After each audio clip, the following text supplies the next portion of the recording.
Boa noite para os nossos companheiros e companheiras aqui que estão seguindo nessas lives. Hoje uma live muito especial com o deputado Rui Falcão, deputado federal pelo PT aqui de São Paulo. Rui, uma honra ter você aqui, meu amigo, meu companheiro. Dê uma boa noite aqui para os nossos internautas que estão nos assistindo aqui nessa live nesse momento. Boa noite, companheiros e companheiras, internautas, amigos, amigas que estão seguindo as lives do Thiago Nogueira. Vocês sabem que hoje é um dia de finados e é um dia triste, não só pelos seres queridos, entes queridos que muitos de nós já perderam normalmente, mas porque nós estamos ultrapassando a casa de 160 mil mortos pelo Covid, fruto, em grande medida, do vírus, mas em boa medida da incompetência, do descaso, do despreparo do governo de Jair Bolsonaro e seus seguidores.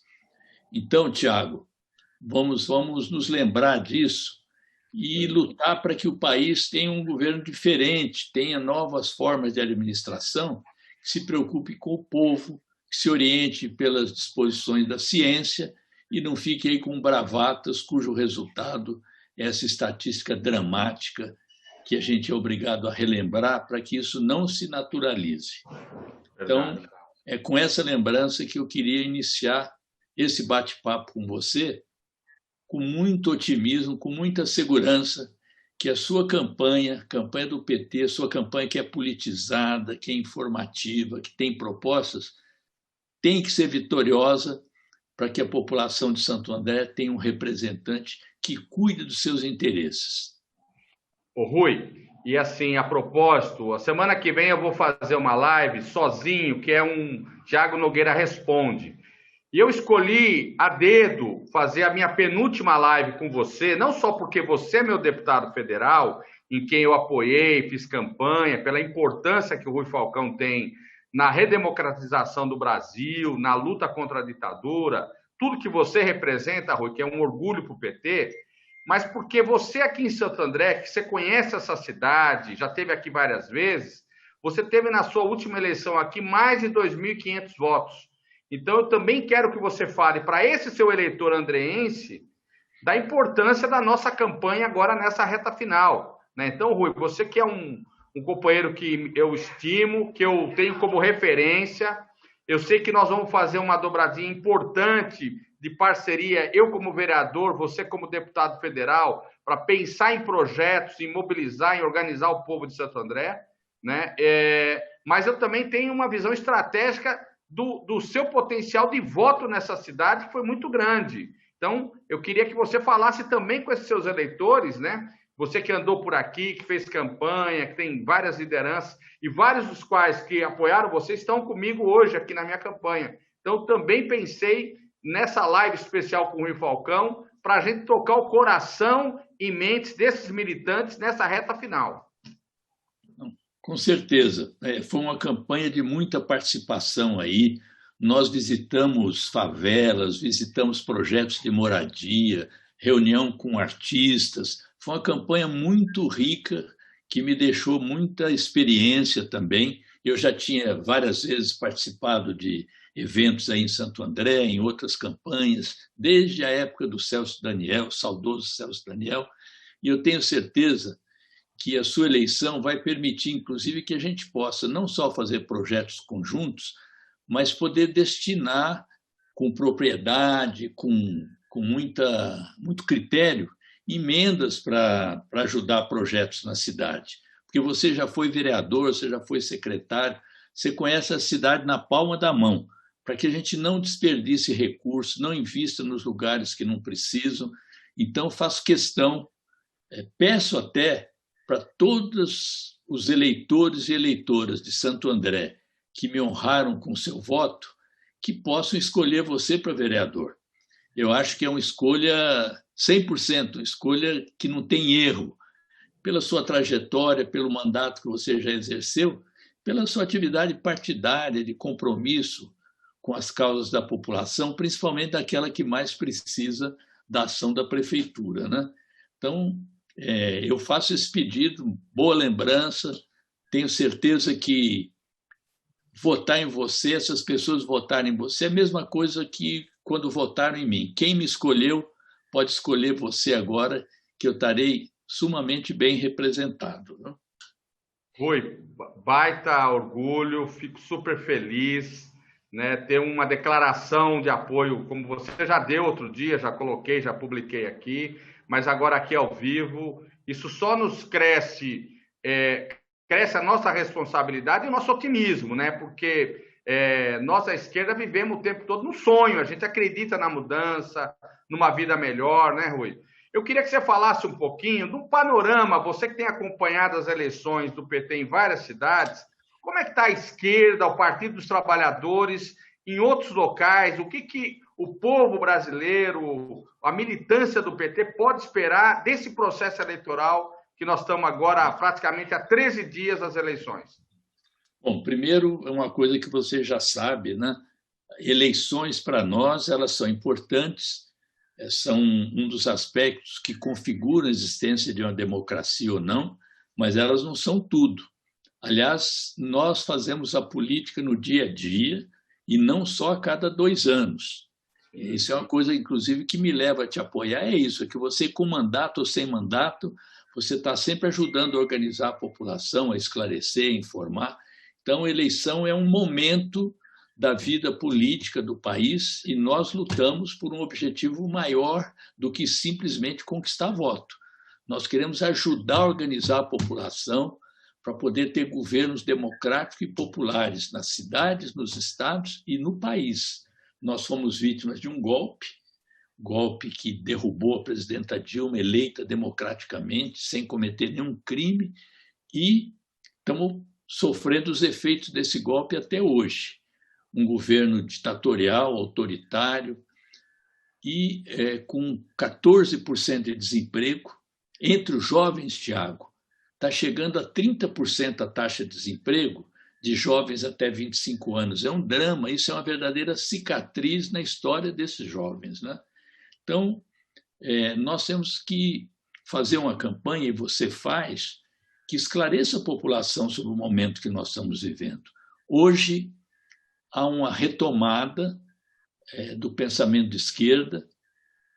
Em várias capitais, há uma possibilidade de chegada ao segundo turno de várias candidaturas. Nós vamos ver isso melhor na semana que vem, quando saem as últimas pesquisas, praticamente. Há uma onda de final, né? Eu estou otimista com relação a algumas capitais e também otimista em várias cidades onde há segundo turno, que as nossas candidaturas estão bem posicionadas. Em 2016, como fruto do golpe, nós sofremos um verdadeiro massacre. Foi o pior ano eleitoral na história recente do PT, que é a manipulação da Lava Jato, as prisões. Agora isso arrefeceu um pouco, ainda há muita campanha contra, a direita toda se une tentando barrar o crescimento do PT, mas eu acho que nós vamos ter um desempenho melhor do que obtivemos em 2016, com chance de vitória e de retomada em vários lugares. Temos muito mais candidaturas a vereador e vereadora do que na eleição passada, então isso reforça nossa presença nas cidades do país todo, porque você sabe, onde a gente tem um vereador, a gente tem tribuna, a gente tem mais diálogo, tem acesso à mídia, ainda que limitado. Então, também a eleição de vereadores e vereadoras é uma coisa muito importante. Então, na última semana, nós vamos ter esse quadro mais delineado. Mas nós estamos disputando hoje o segundo turno no Rio, em Salvador, em Fortaleza, em Recife. Estamos disputando o segundo turno com alianças em Porto Alegre, em Belém. Estamos liderando o primeiro turno em Vitória. Tem várias cidades de segundo turno também. Em Santarém, por exemplo, no Pará, nós estamos bem distantes. Feira de Santana, na Bahia, estamos liderando a pesquisa. Vitória da Conquista, liderando a pesquisa. Araraquara e São Leopoldo. Araraquara e São Paulo, São Leopoldo no Rio Grande do Sul. São as duas maiores cidades que a gente administra hoje, com Edinho e o Vanazzi. Nas duas nós estamos liderando Lá não tem segundo turno, são cidades, podemos ganhar também lá. Enfim, não tenho todas de cabeça aqui, Sim. mas em várias cidades médias e grandes, o PT deve fazer prefeito e deve eleger boas bancadas de vereadores e vereadoras.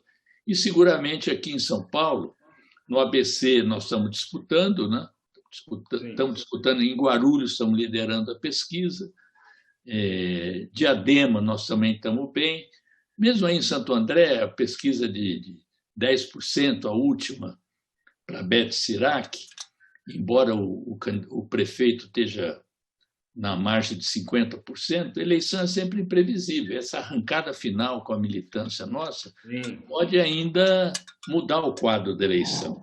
E, junto com isso, os vereadores e vereadoras. Eu estou muito otimista, sem querer bravatear, sem patriotismo de partido.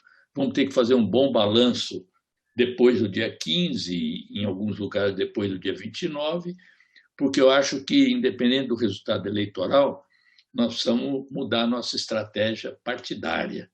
Temos que ter uma estratégia de maior confronto, sem aventureirismo, mas temos que questionar mais o governo Bolsonaro. Tem mais de 60 pedidos de impeachment, inclusive de um preso que mandou um pedido de impeachment no papel outro dia. Então, nós podemos nos conformar em só tirar Bolsonaro em 2022. Temos que fazer todo o possível, criar um movimento forte na sociedade para pôr um fim nesse governo desastroso em todas as áreas, na área ambiental, na área da saúde, nesse descaso com a classe trabalhadora, o arroxo nos salários, o descaso com o funcionalismo público, as ameaças à democracia.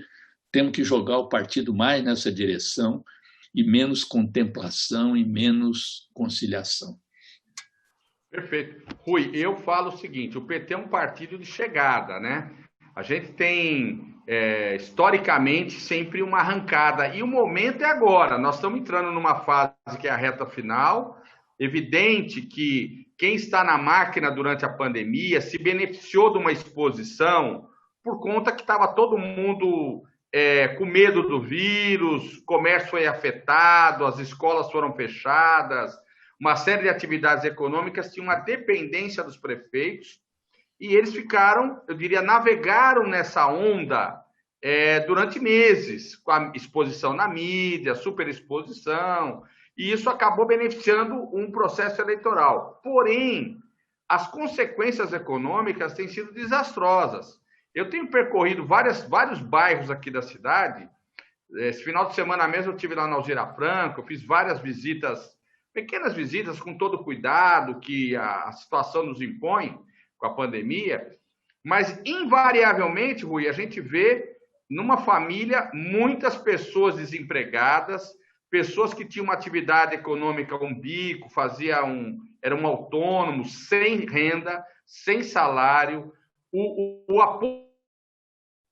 a pensionista está pagando, está ajudando a custear a subsistência dos netos, dos filhos, porque as pessoas estão sem renda. Então, esse dado que você fala, né, me chama a atenção o desemprego juvenil entre os jovens, né, na casa de 35%. Eu acho que se a gente transportar essa realidade para a periferia, esse número deve ser ainda maior. Se a gente colocar na periferia e o jovem sem ensino superior deve ser maior ainda. Então, nós estamos diante de uma cicatriz enorme gerada por uma inconsequência desse governo Bolsonaro. E nós temos que dizer isso. Eu percebo que, às vezes, as campanhas não querem nacionalizar o debate, ficam discutindo o problema municipal, mas o problema maior é o problema nacional. Os municípios estão sem arrecadação, eles cortaram Minha Casa Minha Vida, parou. Os investimentos na área da educação, ninguém fala mais, você não vê dos membros desse governo, Rui, a palavra fome, desemprego, inclusão social, não existe, não existe. Então, assim, um pouco eu acho, do drama que o partido está sofrendo nesse momento é não ter politizado a campanha do ponto de vista mais geral, de pegar a questão do Bolsonaro como um exemplo do que não pode ser feito, né? E o país só não está pior por conta das reservas que nossos governos geraram. as reservas cambiais, senão o Brasil estava muito pior, né? Então, assim, nós vamos ter problema sério no curto prazo com a relação com investimentos internacionais por conta do problema ambiental, por conta das relações que ele tem feito, né, no mundo, errada, a forma como ele se relaciona com outros países, a ponto de atacar parceiros comerciais como a China, né, de forma inconsequente, né, coisa que um governo não faz. Deveria ser, no mínimo, pragmático com um parceiro que tem um comércio bilateral conosco da ordem de 120 bilhões de dólares. Você não pode gerar milhares de empregos, milhões de empregos no Brasil, toda a nossa relação comercial com a China. Eles são inconsequentes, né? E acho que os municípios, nós deveríamos elevar esse debate, né? Eu sinto que falta um pouco isso. Nós somos um partido de chegada, a campanha aqui da Beth deu uma animada nos últimos dias, melhorou, né? Então a gente espera agora levá-la para o segundo turno, a nossa primeira grande tarefa, levar a Beth para o segundo turno. E nós estamos muito empenhados nisso, né? E eu estou pegando um pouco o que você tem falado. Acho que tem que colocar política no comando, o fora Bolsonaro, a gente debater as questões. Não vai ter habitação, transporte com a situação do governo federal como está. É uma ilusão a gente achar isso, né? Então eu queria que você falasse um pouquinho dessa questão econômica, do efeito econômico do Bolsonaro em relação aos municípios, porque não são coisas tão distantes, estão entrelaçadas. E você, como deputado federal, que está ali vivendo o dia a dia, né, enfrentando o combate, que fez um baita combate para que a gente tivesse auxílio emergencial a R$600, a Lei Aldir Blanc, você participou de várias negociações que culminaram em avanços para o povo, apesar do governo Bolsonaro, que é assim que eu relaciono. Então, veja, primeiro essa questão, não, mas a eleição é municipal. Evidente, você certamente, na sua atuação como vereador, sabe quais são os problemas da cidade, o que você vai destinar no orçamento, tudo isso.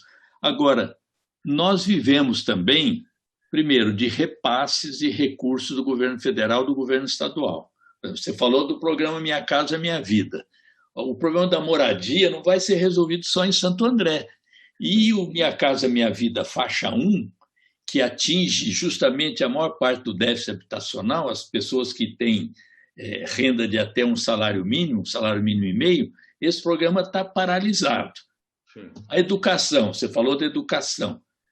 Já temos 28 bilhões a menos de recursos para educação esse ano no orçamento, fora as manobras que eles querem fazer com o Fundeb na regulamentação e que nós queremos impedir, de, por exemplo, não dar aumento para os professores.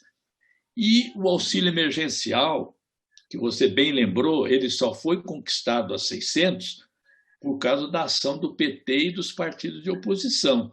E agora, a economia girou em torno disso. Boa parte da economia do comércio, das vendas, da sobrevivência das pessoas foi por causa do auxílio emergencial de R$600, que já está em 300, e esses 300 nem valem mais 300. Por quê? Porque a inflação dos alimentos, aquela inflação que pega os pobres, essa inflação está o arroz mais de 20%, o óleo de soja mais de 20%, o feijão mais de 30%, e não arrefeceu. Nós estamos importando arroz. Então, nós estamos agora obstruindo os trabalhos da Câmara, a bancada do PT, a bancada da oposição está obstruindo os trabalhos da Câmara, o Centrão também está obstruindo. Mas o Centrão está obstruindo por outros motivos que eu vou dizer. O nosso é para obrigar a votação da medida provisória 1000. A medida provisória 1000, ela vence no dia 31 de dezembro. E nós queremos votá-la para elevar o auxílio emergencial de 300 para 600. Se não votar a medida provisória, dia 31 de dezembro não tem 600 e não tem 300. Ou eles prorrogam através de uma nova medida provisória, ou cria algum tipo de programa, um prolongamento do estado de emergência para poder furar o teto. Senão, a economia vai desabar mais ainda, e a fome, a miséria, a crise social vai se acentuar. Então, por isso que nós estamos bloqueando os trabalhos da Câmara. Não votou nem a lei de diretriz orçamentária até agora, nem o orçamento, portanto.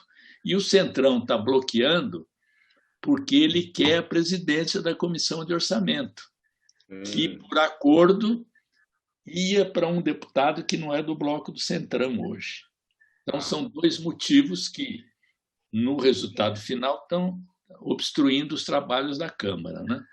Então, você vê esse problema da China, né? Esse conflito que se estabeleceu agora, mais recentemente, por causa do 5G da telefonia, a China passou a comprar soja agora da Tanzânia. Está reduzindo as compras do Brasil para dar um recado. Então, o que é pior é que esse empresariado que ganha dinheiro vendendo para a China fala por trás, só não se posiciona contra as loucuras do governo, quer que faça a tal da reforma administrativa para demitir funcionário público, para reduzir o papel do Estado, e se conforma em perder dinheiro para não enfraquecer o Bolsonaro. É incrível isso, né? Então, é uma economia que está em crise, o endividamento cresce, e no caso provocado pelo volume de recursos que teve que se destinar por causa da pandemia, o investimento externo caiu pela metade esse ano, por causa da instabilidade política, por causa das políticas de saneamento e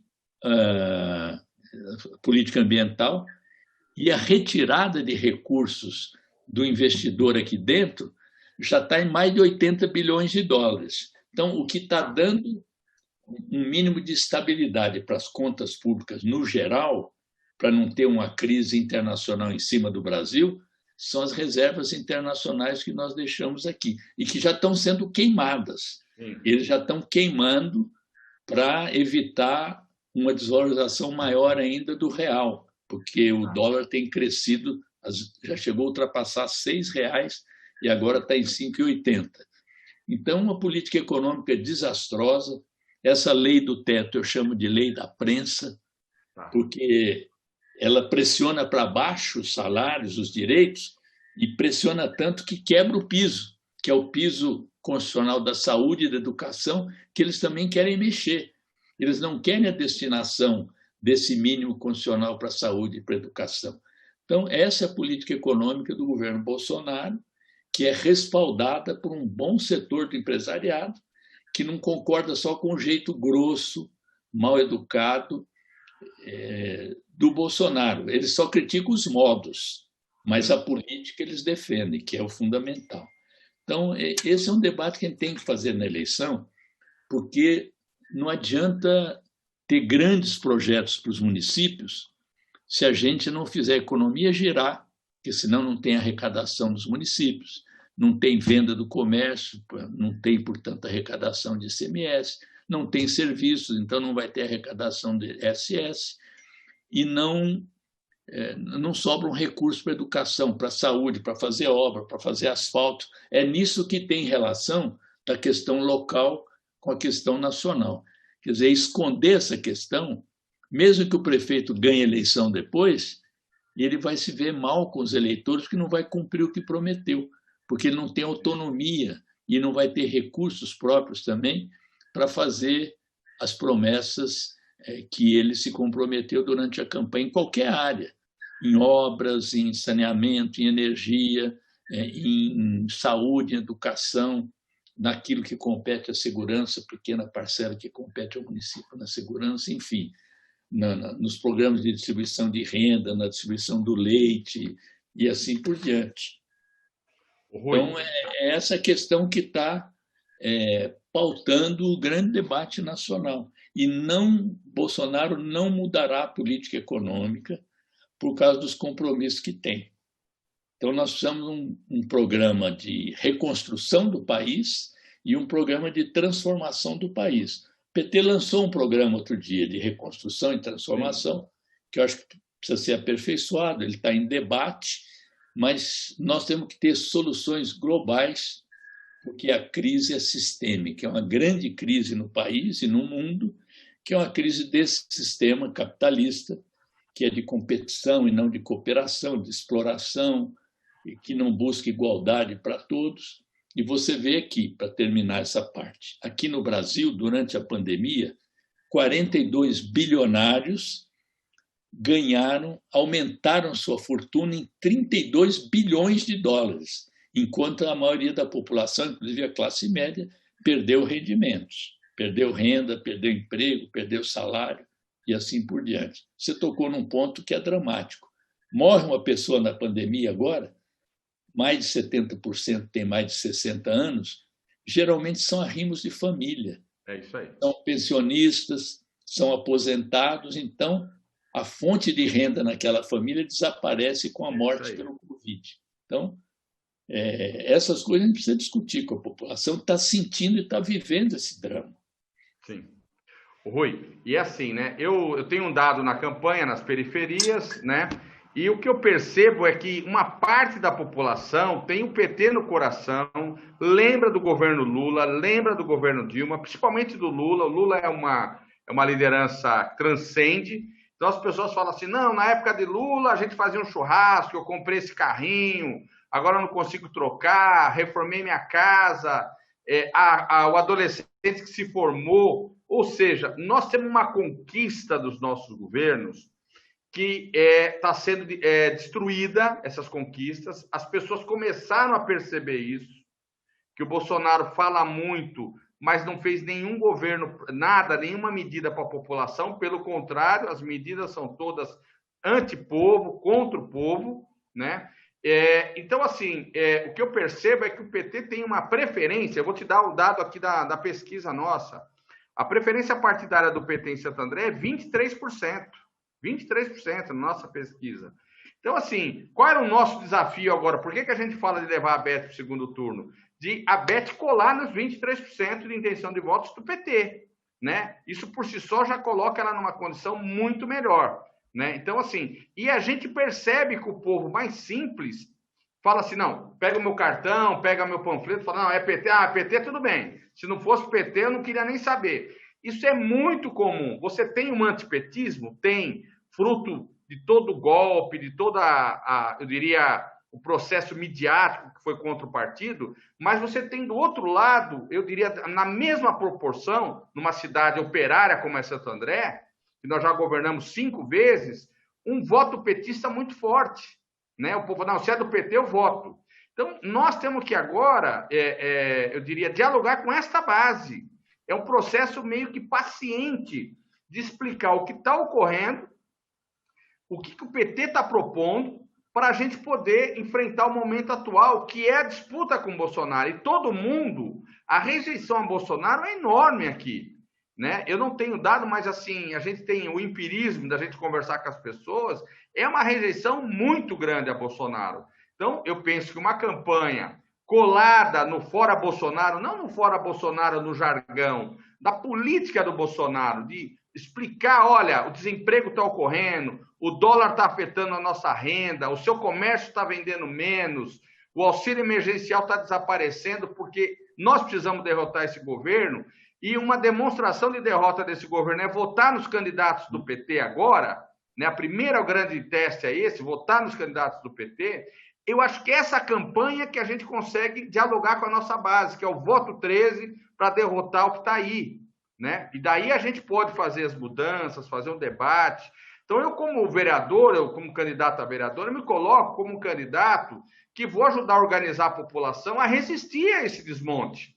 É a defesa do SUS, né? A defesa de programas habitacionais, no que competir a gente, que é reserva de terras, que é a gente poder destinar na lei de zoneamento áreas para habitação popular, isso eu vou fazer. Agora, nós precisamos de uma tarefa muito maior, que é uma tarefa do movimento social, do PT como um todo, da esquerda, de poder atingir esses milhões de pessoas que já começaram a perceber, né? Eu falei outro dia, só fazer um parênteses aqui, Rui, com uma jovem, Elisa, o nome dela, lá do Sítio dos Vianas. Ela falou assim, olha, minha família inteira é de PT, mas nas últimas eleições, eu vou ser sincera, eu votei no Bolsonaro, mas agora eu estou desempregada, eu percebi que ele não fez nada. Tal. Ela entrou no canto da sereia e foi e votou no Bolsonaro. Ela é uma menina operária, de um bairro pobre, que é o Sítio dos Vianas, né, que é um bairro de trabalhadores, a família inteira do PT, mas ela acreditou que o Bolsonaro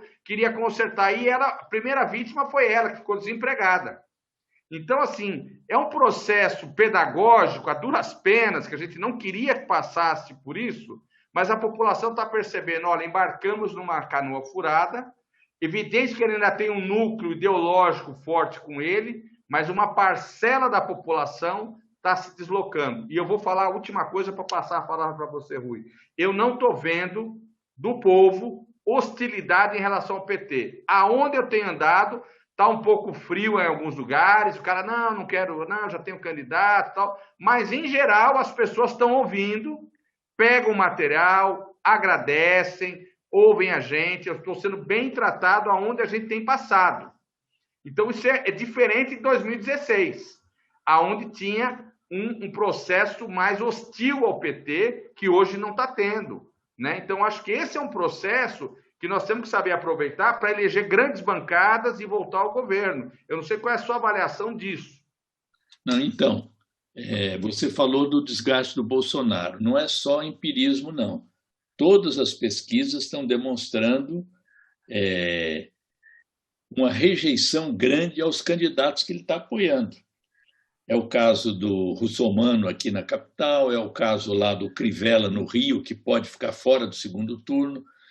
E com essa questão agora da vacinação, você vê, 70% da população está disposta a se vacinar. E ele não quer... Para mim não importa se a vacina é chinesa, americana, inglesa, eu quero uma vacina segura, que é o que o povo quer. Vacina não tem ideologia, né? Sim. Então, você soma isso, a tentativa dele, a ameaça de privatizar o SUS. Ele fez um decreto para privatizar as UBSs. Quando nós fizemos um projeto de decreto legislativo para revogar isso aí, ele recuou. Mas ele recua e, ao mesmo tempo, diz que pode voltar a fazer. Então, se o Brasil não está com um número de mortes maior, se está tendo uma possibilidade de atender as pessoas, não só no Covid, mas em outras doenças, é porque nós temos o SUS. O SUS é o maior programa de saúde pública do mundo, com muita dificuldade, tem seus defeitos. Mas olha os Estados Unidos, o que está acontecendo. As pessoas, quem consegue ir se medicar hoje, fora do Medicare lá, gasta uma fortuna, fica endividado. Não tem possibilidade de seguro-saúde, de tratamento público lá nos Estados Unidos, que é a maior potência econômica do mundo. E aqui nós temos um sistema que atende as pessoas, que tem as UBS, que tem o pronto atendimento, que tem o SAMU. Apesar de todo o desgaste, todo o corte de verbas desde 2016, mas o sistema está sobrevivendo com boa qualidade. E ele queria entregar para a iniciativa privada. Quer dizer, no projeto de reforma administrativa, tem um item lá, você sabe que tem os princípios da administração pública. Impessoalidade, transparência. Ele está introduzindo no projeto um outro conceito, que é o da subsidiariedade. Palavra difícil de falar, mas significa o seguinte: o Estado só deve intervir onde a iniciativa privada não dá conta. Quer dizer, o Estado tem um papel subsidiário, secundário. É o chamado, a constitucionalização, é colocar na Constituição a noção de Estado mínimo. Então, por exemplo, Santo André precisa construir, sei lá, 10 escolas. Para que um município vai construir 10 escolas? Bota a iniciativa privada para construir, é prédio, e quem constrói vai administrar, e a prefeitura dá um voucher, dá um cupom para você colocar seu filho lá na escola. Mas a administração é toda privada. Então, essa é a noção do princípio da subsidiariedade. Quer dizer, cada vez mais dá espaço para a iniciativa privada poder ganhar dinheiro, principalmente nas áreas de educação e de saúde. Ou seja, o mundo capitalista vive uma crise brutal de acumulação hoje, de queda decrescente da taxa de lucro. Então, cada vez você precisa abrir mais espaço para o capital poder se reproduzir. E onde estão esses espaços hoje? Na indústria já, cada vez está, onde tem indústria estatal, Petrobras, por exemplo, estão privatizando. Os gasodutos estão privatizando. Então, o foco da educação e da saúde, que já tem iniciativa privada em várias dessas áreas, dessas duas áreas, precisa ampliar ainda mais. E a maneira de ampliar o espaço é esse, é privatizar o UBS, é cada vez mais ter ensino privado. Então, esse é o projeto do Bolsonaro. E essas questões, quando debatidas com a população, a pergunta, sua vida era melhor no governo Lula ou hoje? Sim. Todo mundo fala que era melhor antes. Então, venham conosco. Nós estamos precisando de você para melhorar junto, né? Então, a nossa campanha estava ancorada exatamente nisso. Críticas políticas do governo Bolsonaro, propostas para cidades na linha dos nossos governos, orçamento participativo, prioridade para a saúde, educação e moradia, e lembrança do nosso legado nos planos nacional, estadual e municipal. Esse é o núcleo da campanha que, em boa parte, infelizmente, está cedendo campo para o paroquialismo, para discussão só do buraco de rua, do asfalto, sem politizar, sem dar a dimensão que essas coisas são necessárias, mas elas dependem também de um universo maior. E, então, criticar o Bolsonaro hoje, diferente de 2016, por exemplo, que tinha muito antipetismo, muita campanha contra nós, muita fake news, hoje é mais fácil porque as pessoas se desencantaram, como essa moça que você falou. Tem muita gente arrependida e nós temos que acolhê-los. Em vez de dizer, olha, tá vendo, tal, não, tudo bem, venham conosco, vamos mudar de ideia.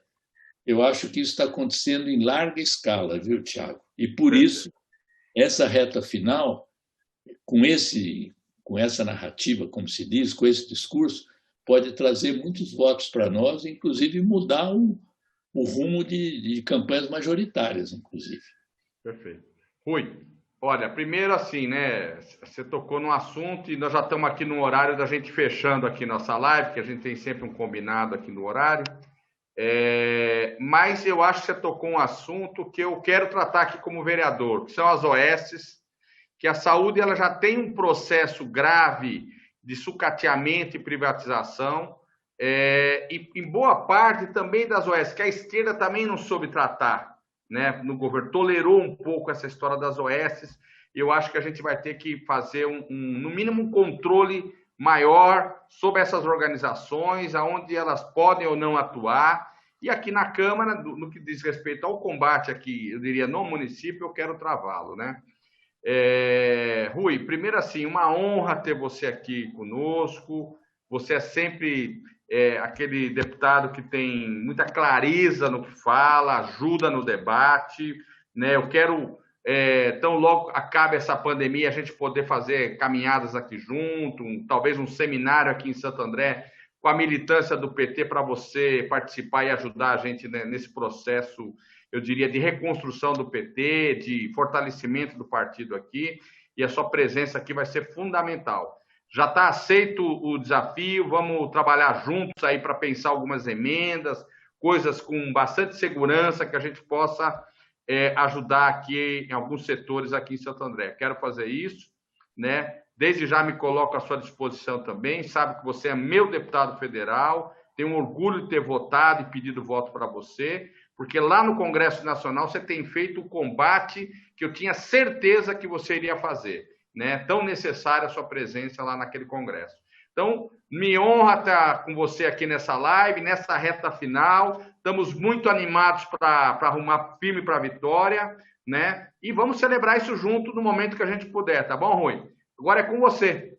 Então, primeiro eu queria, depois do dia 15, a gente já podia começar a encadear aí tratativas para a nossa parceria de mandatos. Perfeito. Não vamos perder tempo. E eu te deixo, inclusive, uma sugestão que ela pode ser aplicada no nível do município, que é um projeto de lei. Eu fiz na escala federal, mas ele vale para o município, que é igualdade salarial entre homens e mulheres, entre negros, negras e brancas, que exercem a mesma função nas empresas. Cria uma comissão interna, inclusive, para fiscalizar, porque a lei diz, todos são iguais perante a lei, tem que ter igualdade, mas na prática não é assim. Você tem uma defasagem salarial de 30% de diferença entre brancos e negros e também entre homens e mulheres. Também na hora das promoções e na hora das admissões nas empresas, há uma preferência por brancos e por homens, com todo aquele preconceito que você sabe. Não, a mulher vai ficar grávida, tem que cuidar de criança. É um preconceito estrutural na sociedade em relação às mulheres, em relação aos negros e negras. Você vê que há pouco tempo o Magazine Luiza fez uma promoção, aí, um programa, para só receber negros e negras como trainees. Caíram de pau dizendo que isso é preconceito reverso e tal. Então, nós temos que combater esse tipo de coisa. O meu projeto está lá tramitando. Eu acho que isso ajuda muito na luta antirracista e antimachista. E se você quiser depois, tem cópia do projeto, a gente pode começar a nossa parceria por aí. E outras questões que a gente venha a debater em conjunto. Estou falando já da parceria porque ninguém pode garantir eleição antecipada, mas um amigo nosso costumava dizer que pior do que o já venceu é o já perdeu. E eu acho que você está mais por já venceu, pelo trabalho que vem fazendo, acho que pela memória que as pessoas têm do seu mandato também, e pelo tipo de campanha que você faz. Eu estou muito otimista e acho que a nossa bancada vai contar com a sua presença aí na Câmara de Santo André. Boa sorte, Tiago. Vamos votar no 13 e no 13... 616, 13616. 13616, 13616, Tiago Nogueira, vereador, Beth Sirac, prefeita de Santo André. Tamo junto. Viva o PT, fora Bolsonaro. Oi. Viva o PT, fora Bolsonaro. Tá aceita a parceria. Vamos pensar assim nesse projeto antirracista e antimachista para o âmbito municipal e vamos trabalhar muito junto, viu, companheiro? É uma honra mesmo ter você aqui. Obrigado pelo pedido de voto e vamos firme, vamos trabalhar muito juntos. Grande abraço. Um abraço.